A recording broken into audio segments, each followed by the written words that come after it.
Waktu salah satu produsen mobil terbesar di dunia menggelontorkan lebih dari $500 miliar buat satu pabrik aja, itu bukan sekedar berita bisnis biasa, itu sebuah pernyataan. Nah, hari ini kita bakal bedah bareng-bareng.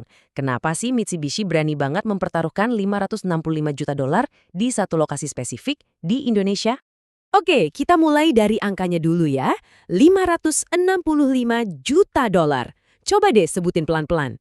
Ini bukan angka main-main yang cuma nongol di laporan keuangan. Ini tuh taruhan gede yang nunjukin kepercayaan luar biasa pada masa depan. Dan di balik duit segitu banyak, ada dampak manusianya. Rp3.000. 3.000 lapangan kerja baru.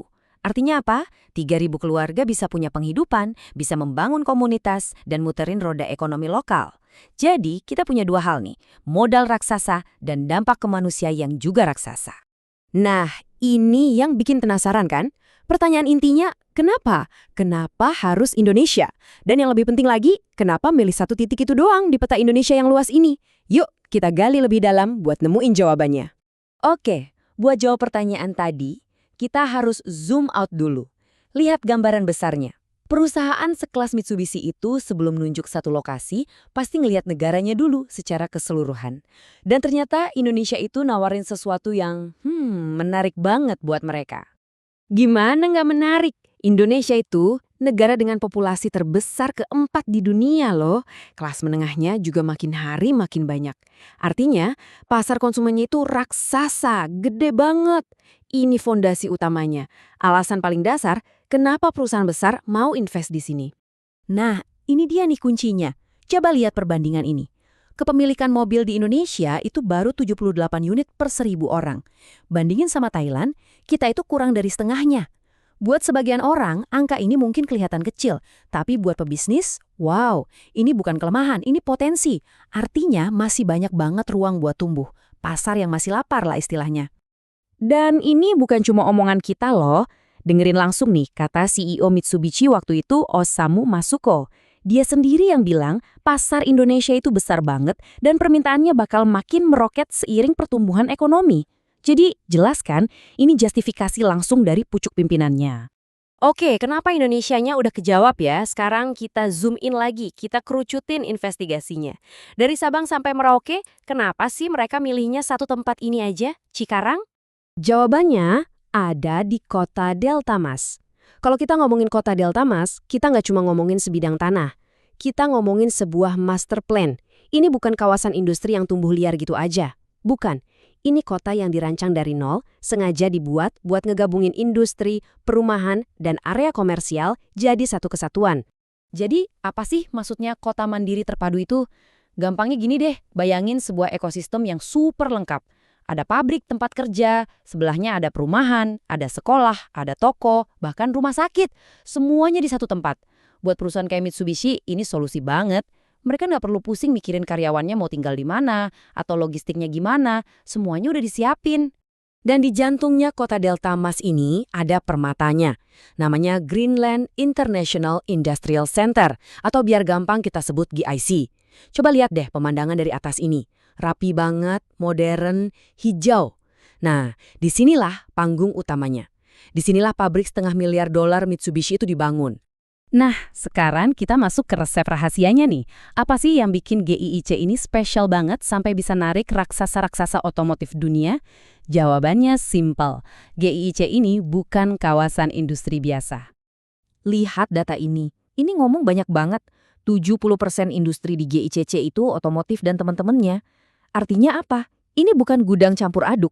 Ini benar-benar pusatnya otomotif. Istilah kerennya itu efek klaster. Jadi semua pemasok, ahli mesin, talenta terbaik, ngumpul di satu tempat. Efisiensinya luar biasa. Dan Mitsubishi itu nggak sendirian loh. Coba lihat tetangganya siapa aja. Ada Hyundai, ada Suzuki, Wuling, sampai Honda. Ini bukan kebetulan. Di dunia industri, kalau semua pesaing berat kamu ngumpul di satu tempat yang sama, itu sinyal paling kuat. Artinya, tempat itu punya sesuatu yang spesial, punya keunggulan yang nggak bisa diabaikan. Nah, ini dia nih jualan utamanya. Infrastruktur yang udah siap pakai, alias plug and play. Listriknya premium, air diolah sendiri, ada pipa gas langsung, jaringan fiber optik, plus akses tol langsung. Ini tuh hal-hal yang biasanya jadi mimpi buruk buat perusahaan kalau harus ngurus sendiri. Tapi di sini semuanya udah tersedia. Buat pabrik seharga 565 juta dolar, keandalan kayak gini tuh harga mati, nggak bisa ditawar. Dan ada lagi yang bikin beda. Komitmen ke sustainability atau keberlanjutan. Mereka melarang penggunaan batu bara dan fokus ke energi hijau. Ini bukan cuma bagus buat lingkungan ya, ini juga sinyal buat investor global. Sinyal kalau kawasan ini tuh mikirnya udah ke depan, siap buat masa depan industri. Dan sekali lagi, ini bukan klaim sepihak. Dengerin deh kata-katanya Pak Hong Fangki J. Nantung, presiden direkturnya. Beliau dengan bangga bilang, kalau GIIC ini kawasan kelas dunia. Klaim yang gede banget ya, tapi ada buktinya nggak? Nah, ini buktinya, bukan brosur promosi. GIC itu beneran menang penghargaan bergengsi dari Properti Guru, bahkan dapat World Silver Winner dari FIABCI. Itu organisasi real estate tingkat dunia. Ini validasi dari pihak luar, pengakuan kalau kualitasnya emang bukan kaleng-kaleng, beneran kelas dunia. Oke, jadi kita udah bongkar ya alasan kenapa lokasi ini yang dipilih. Tapi, investasi segede ini tuh nggak berdiri sendiri.